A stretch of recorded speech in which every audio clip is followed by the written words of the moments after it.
Welcome to the Griffin's Greenhouse's creative space. My name is Vicki. I'm one of the designers here on the design team. Today our project is a hand-tied wreath using a grapevine base. We are going to use the grapevine base. We're going to use lots of really lovely evergreens that are included in the kit. So we have things like BC silver fir, boxwood, BC cedar, which is really quite lovely. Of course, white pine, so it's nice and fluffy and quite fragrant. We're going to use some eucalyptus, which is fun to use, different colors and textures. Some magnolia leaves, which will add some green and some brown tones to the arrangement. Also pine cones, cotton, rose hips, which will give you a splash of color. There's also birch slices that will incorporate, and a very pretty red or burgundy bow. The arrangements that you can see on the back door here have the two different styles that Erin will be showing to you. And Erin is your designer today. Okay, in our hand-tied wreath kit, we're going to start with our grapevine wreath and our paddle of wire. That's going to be included. First, we're going to take our paddle of wire. We're going to find one starting point, and we're just going to feed it through a couple of the grapevine branches. We're going to roll up a bit, hold the 2 points, and twist just to secure the wire on. From our wire, we're always going to start going from the outside into the center and back out. So wrapping around, 3 good twists.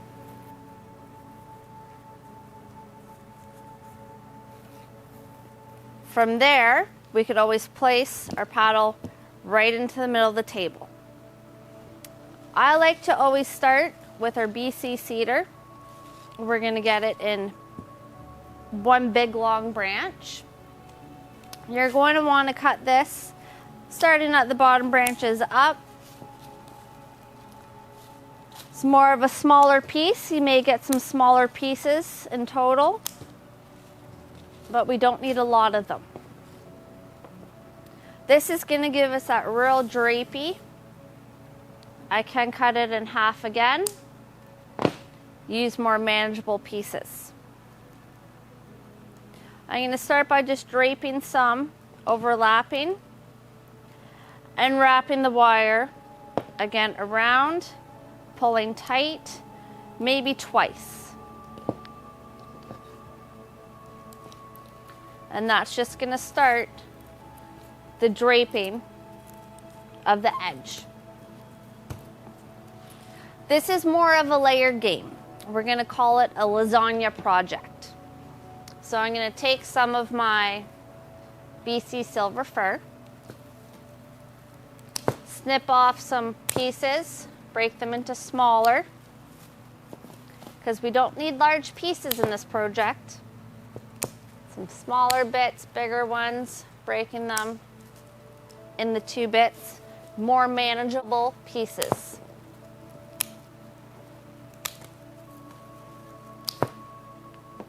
Some real small ones, about the size of your finger, and some a little bit larger. It's all up to you on which greens you like to use. I like to use the bright silver side showing. So I'm just going to take it, place it on, lay a bit where I want to have it, wrap around the outside and coming back in. If we wrap the other way, all our greens are going to start to pull into the center, and then it's going to look a little funny. So we want to have it so we're wrapping out, so the pull is going on the outside. So from here, you could take boxwood. It's in your package, little bits, kind of layering and wrapping as you go, and moving down the ring. We're going to add some eucalyptus, just a whole bunch of different things that we have in this package. Little bits, taller bits. And just wrapping and layering, moving down. And if you decide you don't like something somewhere, this is the best project because you could unwrap and start again. I'm going to use some of my white pine. We're going to snip them into smaller usable bits. Sometimes it's easier if you want. Snip all your greens into usable bits so you can just keep on going. Sometimes it's easier and you just grab what you need and go.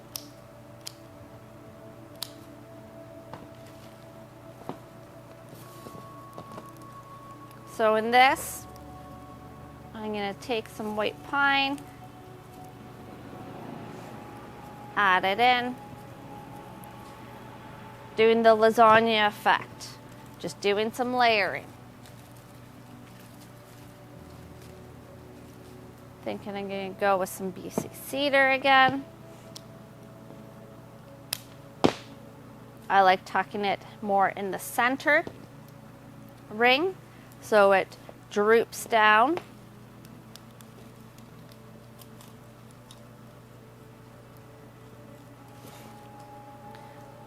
We could add our rose hips. Make some berries, different textures throughout. You're gonna get about 15 to 20 stems, depending on the amount of berries. You cut them a little shorter, but you're gonna get a decent amount. Tuck them in, wrap, and continually moving down as you go. I'm going to change.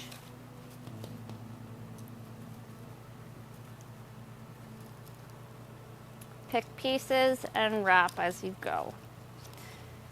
If you want more boxwood, add more boxwood. You're going to get a decent amount. Wrapping and pulling tight. Adding each different green.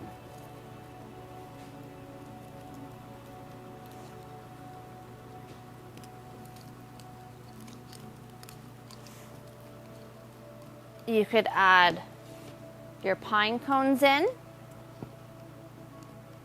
either snipping them a little shorter and adding them as you go, or you could try and shove them in afterwards.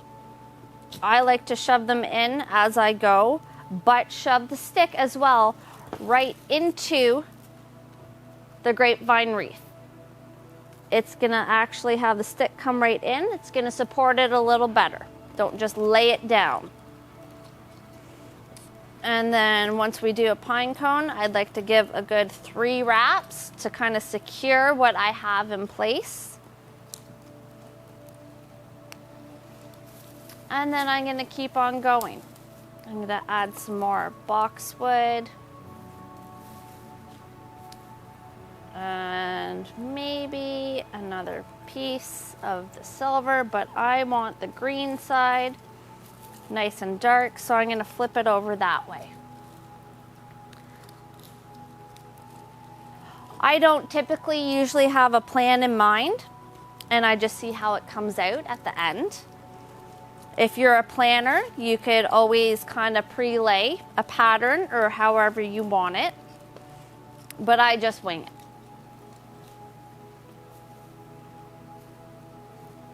Just adding different greens makes different textures.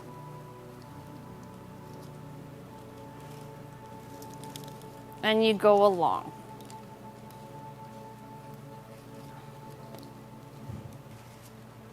You do have magnolia leaves. These ones, you're gonna get about 2 stems in your pack. You could either add them at the very end or in throughout. This you want to keep on at least 1 inch a stem, so you can break this into about 3 snips or so depending on your leaves. I like to add them in. You could have them with their brown side or their green side. or kind of both. Just add that extra texture. And just as you were going before, wrap around, giving that extra texture, that extra green into your wreath.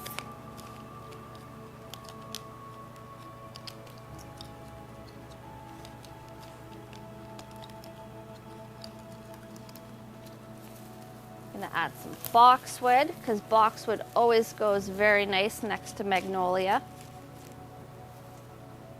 Add some white, add some silver, just a little piece, and have it all pop and wrap my wire around.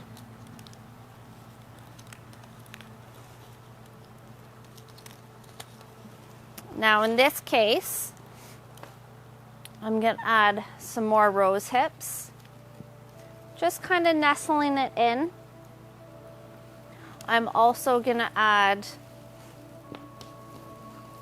a wooden circle, snipping that down a little bit, having that stick go kind of into the grapevine wreath as well.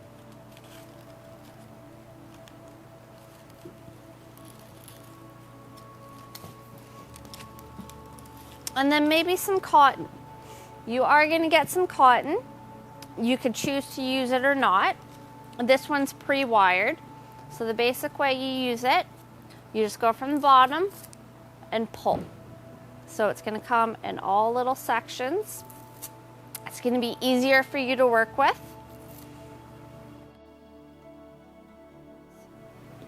So it just comes off of another stick.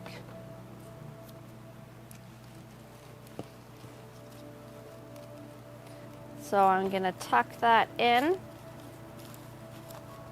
I got a lot of textures going here. So for the next little bit, I'm just going to add some greens and continue wrapping and layering.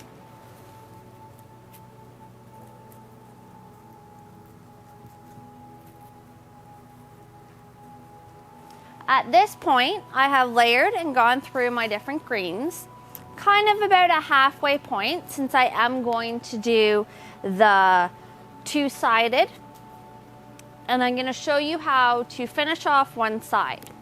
So now we're going to do our 3 wraps around, finish off, and now we're just going to kind of bring this while wrapping still tight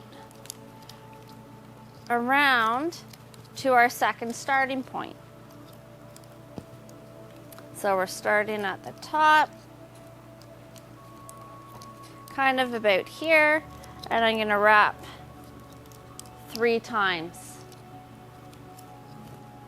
You could do many different ways. You could do different styles. You could tie off and then start again, but just bringing it over, wrapping 3 times, and then just wrapping and moving it to your next starting point is one of the easiest ways to do this. So just like on this side, I am going to start with our BC cedar, that nice drapey point, and I'm just going to lay it down again.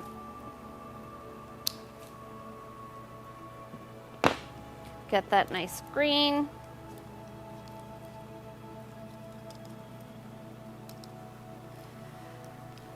Now, if you're very symmetrical, you can do the same pattern that you did before, or you could just make it look earthy and natural and add whatever. So I'm going to do add whatever. I'm going to add some of my silver, and I'm going to add some white pine, while still pulling. Not too hard to break your wire. I'm going to add a tuft of boxwood.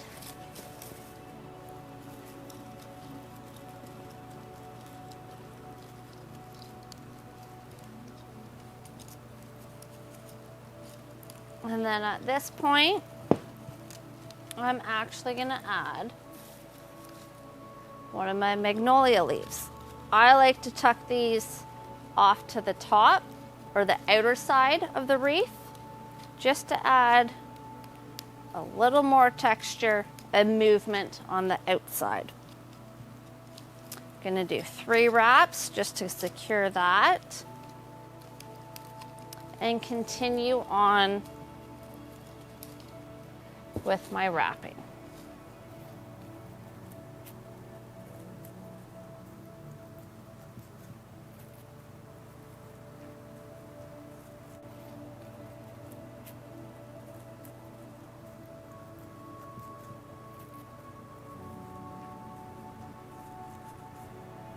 So as we start coming to the center points, they're going to be smaller pieces so they don't have the tails sticking into each other.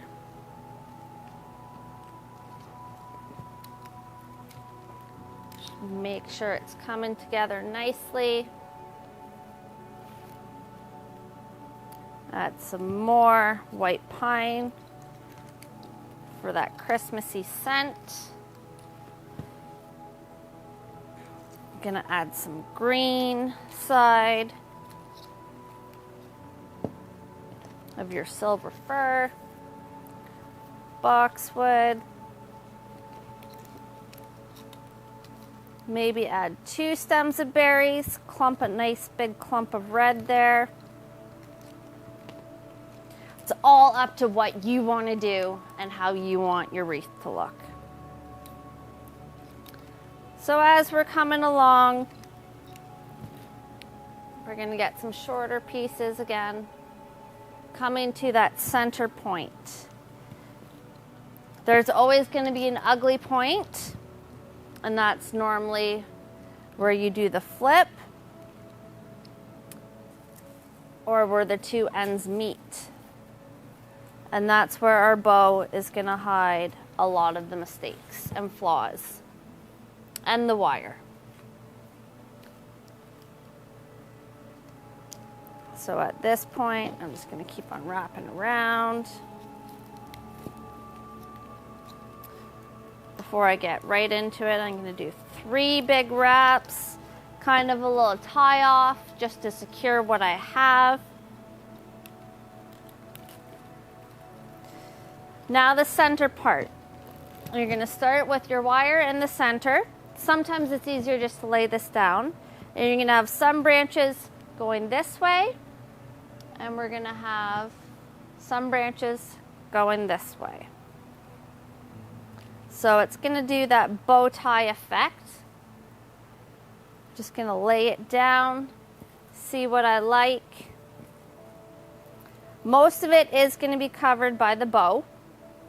So a lot of it is just the drapey coming down from your BC cedar.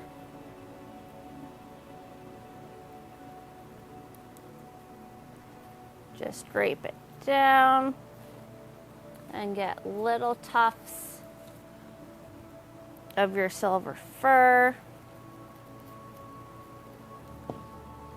And I'm just going to wrap 1 wire that catches both of them around. This is the point where you could look and be like, oh, did I miss some? Is there an empty spot? Kind of make something of what you got. And if you don't like what you made, best thing ever, you could unwrap and start again. It all depends on how long you want to spend on this project. So from there, I still have a lot of extras, but it all depends on what you want to design. From there, we're just going to wrap a good 3-4 times in one spot on top of each other.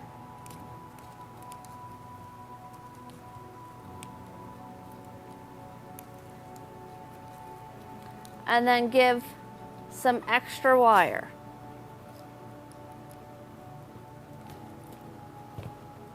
One hand, you're going to hold where the wire is. The other, you're going to cut. From here, you're going to look at the back, and we're just going to loop into our grapevine wreath, just like how we started. And we're going to kind of do a stitching motion,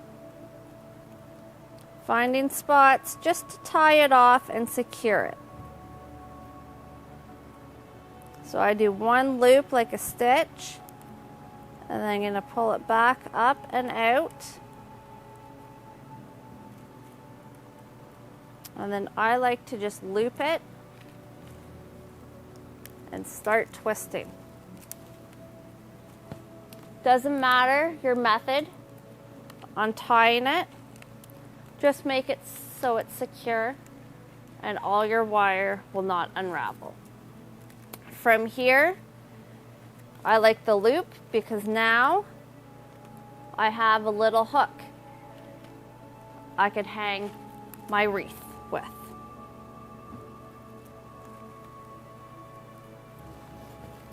So, as I said, that ugly bald spot, we're gonna have pre-made bows for you. From here, you could do whatever size or style or placement. There's gonna be a burgundy option and a red option. Or if you don't like that, then you could always just go out, purchase some ribbon and make a bow, or purchase a pre-made bow. And just put the wires around and twist on the back. Make sure you don't poke yourself or have it so any wires are poking out from the back. That may scratch your door or wall surface wherever you're hanging this. So make sure it's always folded in and wires are tucked up to be hidden. So from there, that gives a nice bow. And then that's one of your wreaths. If you decide you do want to add some more cones, you could just insert them. It's a little tough, but insert them throughout if you think you want cones or your birch discs. The cotton can be wired onto branches and put throughout. Or if you want, you could add any other accents or decors to your wreath.